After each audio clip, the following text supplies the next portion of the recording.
क्या आपको भी सख्त मल की समस्या है? क्या आपको मल त्याग करने में कठिनाई होती है? कब्ज की समस्या है, कंस्टिपेशन की समस्या है, और क्या आपका भी पेट कभी कभी फूल जाता है, जिसे हम कहते हैं कब्ज हो जाना, कंस्टिपेशन हो जाना? बहुत सारी समस्याओं की ये जड़ होती है, काफ़ी बीमारियों की ये जड़ होती है।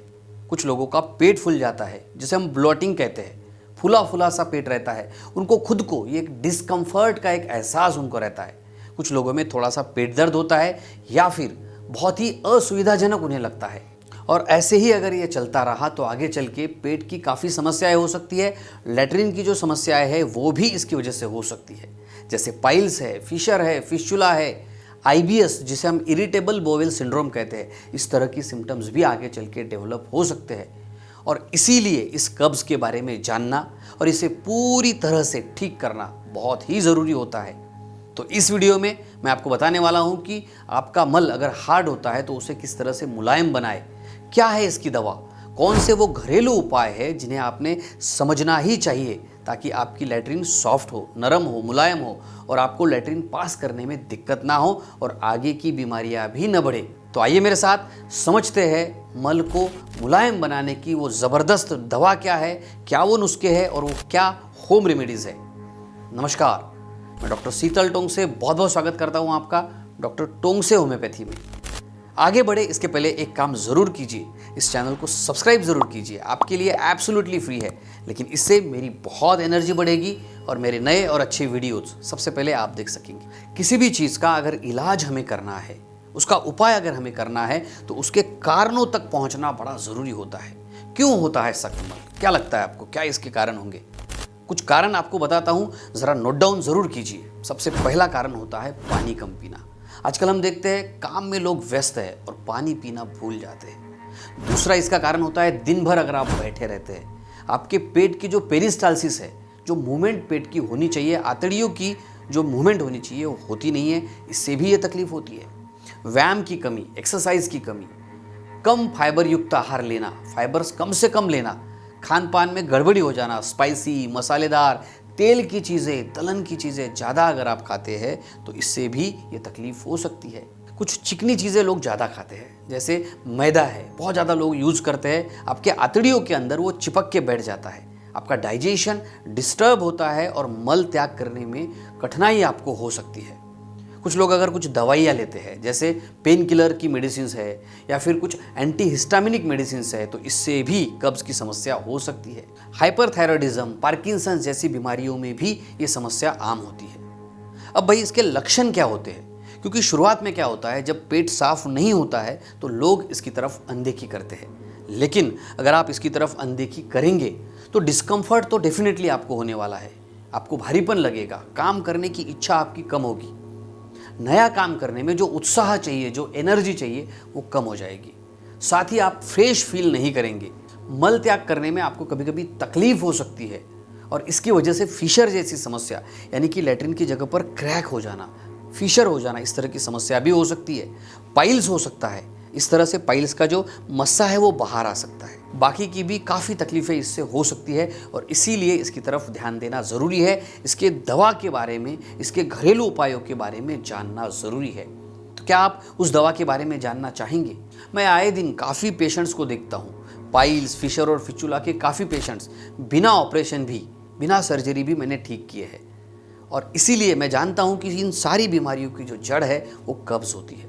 इसीलिए इसकी दवा के बारे में आपने जानना ही चाहिए। साथ ही मैं दवा किसे कहता हूँ? मैं दवा कहता हूँ कुछ ऐसी बातों को भी जो आपके पूरी तरह से हाथ में होता है।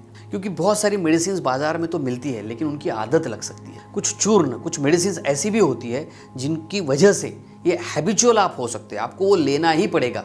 उसके बजाय जो दवा के बारे में मैं अभी आपको बताने वाला हूँ, जो छोटे छोटे घरेलू नुस्खों के बारे में मैं आपको अभी बताने वाला हूँ, यही सबसे अच्छी दवा आपके लिए साबित हो सकती है। तो क्या करना चाहिए? नंबर 1, दिन भर में खूब सारा पानी पीजिए, भरपूर पानी पीजिए।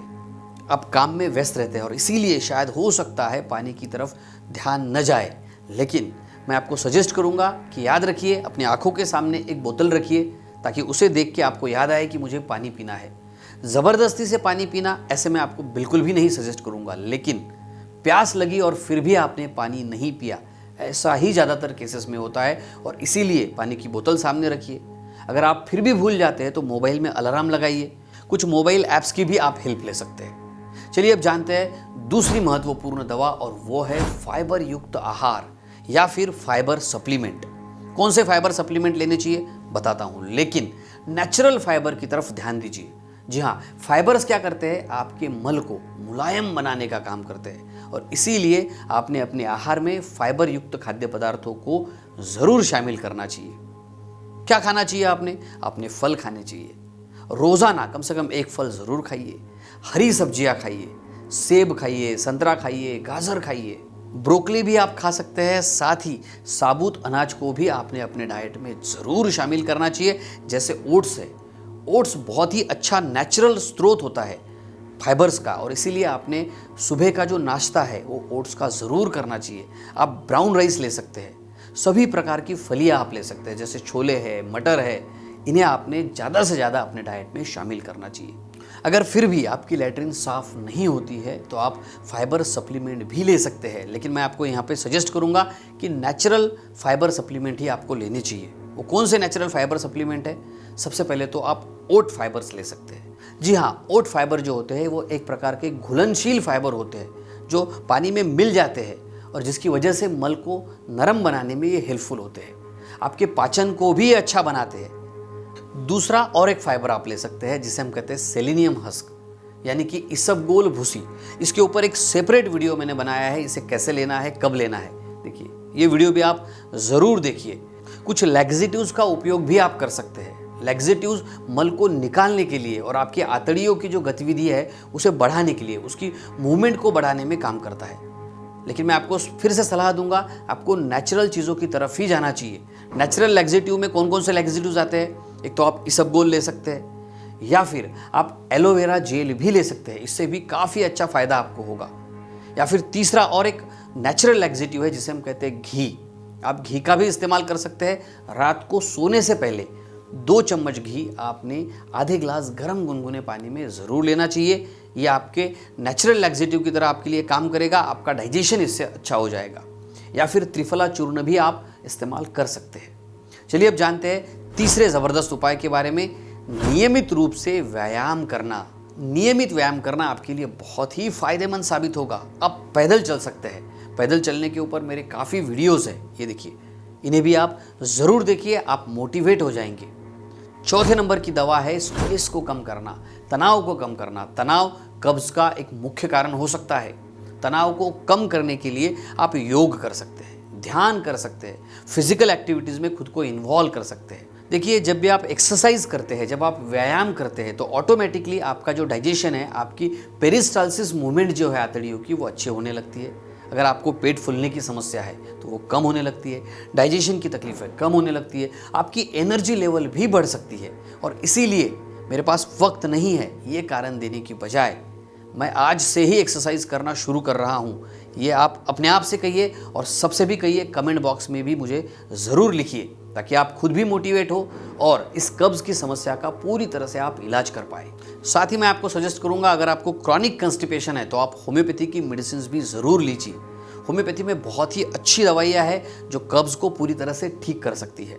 नक्सोमिका है, चाइना है, कार्बोवेज है, ऐसी काफ़ी मेडिसिन है। लेकिन याद रखिए, अपने मन से कोई भी दवाई आपने नहीं लेनी है। आप अपने नज़दीकी होम्योपैथिक डॉक्टर से मिल सकते हैं या आप मुझसे भी कंसल्टिंग कर सकते हैं। मेरा व्हाट्सएप नंबर मैंने नीचे दिया है। सो आशा करता हूँ ये सारे उपाय, ये सारी जानकारी आपके लिए बहुत ही फ़ायदेमंद साबित होंगी। इन्हें अपने दोस्तों तक भी ज़रूर शेयर कीजिए। हंसते रहिए, मुस्कुराते रहिए। अपना और अपने परिवार का बहुत बहुत ख्याल रखिए। धन्यवाद।